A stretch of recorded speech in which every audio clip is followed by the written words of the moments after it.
10 साल में हमने की 10 गलतियां।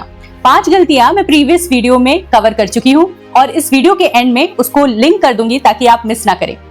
Mistake number 6, saving is not investing. हम सेविंग और इन्वेस्टिंग को एक ही समझते रहे, जबकि ये दोनों बिल्कुल अलग चीजें हैं। सेविंग मतलब पैसे को सेफ रखना, जैसे आपकी आरडी, एफडी या सेविंग अकाउंट। ये वो पैसा है जो आपको किसी इमरजेंसी जैसे मेडिकल या फिर इंश्योरेंस का प्रीमियम हो सकता है कि स्कूल फीस के लिए चाहिए होता है। यहाँ पर हमारी प्रायोरिटी रिटर्न्स नहीं है, बल्कि पैसे की सेफ्टी होती है। और इन्वेस्टिंग का मतलब होता है पैसे को काम पे लगाना, आपके फ्यूचर में आपकी हेल्प करेगा। यहाँ प्रायोरिटी रिटर्न्स होती है।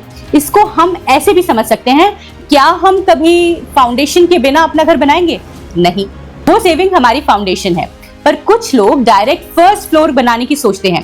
शॉर्टकट वाली गलती है जो हमने प्रीवियस वीडियो में भी डिस्कस की थी। पर ये भी एक सोचने वाली बात है कि हम केवल फाउंडेशन बनाकर उसमें रह सकते हैं। नहीं, हमें फ्लोर्स तो बनाने ही पड़ेंगे। ये फ्लोर्स इन्वेस्टिंग है। पहले हमें सेविंग्स करनी है, अपने फाउंडेशन को स्ट्रॉन्ग करना है और फिर इन्वेस्टिंग की तरफ जाना है। Mistake number 7, mixing insurance and investment. Insurance and investment को मिक्स करना, जैसे for example ULIP plans. Insurance का काम है हमारे परिवार को प्रोटेक्ट करना और इन्वेस्टमेंट का काम है पैसों को ग्रो करना। जब हम दोनों प्रोडक्ट को एक में मिक्स कर देते हैं तो ना हमें ढंग से प्रोटेक्शन मिलती है और ना रिटर्न्स। ये दोनों बिल्कुल अलग चीजें हैं और इसीलिए हमें बिल्कुल अलग टूल्स यूज करने चाहिए। Mistake number 8, tracking obsession. ये शायद वो गलती है जो हमें सबसे ज्यादा मेंटल स्ट्रेस और एंजाइटी देती है। हर थोड़ी देर में पोर्टफोलियो चेक करना, सुबह उठते ही, ऑफिस में काम करते वक्त। मार्केट हर दिन ऊपर नीचे होगा, ये उसका काम है, लेकिन बार बार देखने से हम क्या कर रहे हैं? या तो हम छोटी सी गिरावट में घबरा कर पैसा निकाल लेंगे या फिर थोड़े से प्रॉफिट को देखकर सेल कर देंगे। और ये वो 2 सबसे बड़ी गलतियां हैं जो हमारे लॉन्ग-टर्म वेल्थ को डिस्ट्रॉय करती है। जहां हम पहले अपना पोर्टफोलियो और मार्केट डेली चेक करते थे, अब पूरे साल में 2-3 ही बार चेक करते हैं। कोई स्ट्रेस नहीं, कोई एंजाइटी नहीं, just relax and let's time do it's magic. Mistake number 9, more funds, more profit, more safety. हमें लगता था कि जितने ज्यादा फंड्स होंगे हमारे पास, उतना ज्यादा प्रॉफिट होगा और उतना ही सेफ हमारा पोर्टफोलियो होगा। पर रियलिटी इसकी बिल्कुल ऑपोजिट होती है। ज्यादा फंड्स आपके रिटर्न्स को बढ़ाते नहीं हैं, बल्कि और कम कर देते हैं। कैसे? हम एक एग्जांपल से समझते हैं।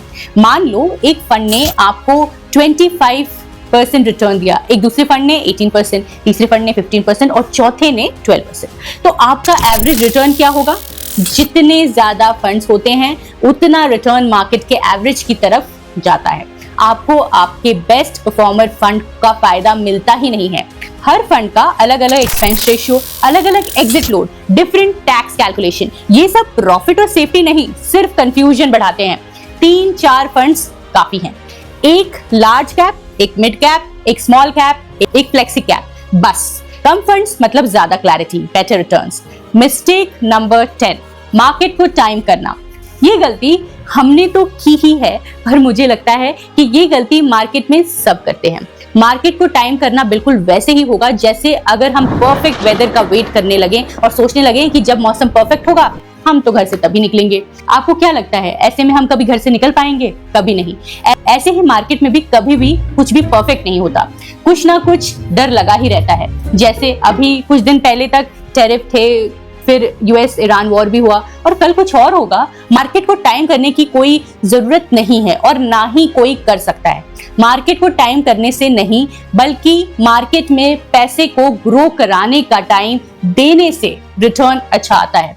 दोनों में फर्क छोटा सा डिफरेंस है, बट ये आपके रिटर्न्स में बहुत बड़ा डिफरेंस लाएगा। कमेंट में जरूर बताइएगा कि क्या आपने इनमें से कोई गलती की है कभी, या फिर अभी भी कोई गलती कर रहे हैं। जय हिंद।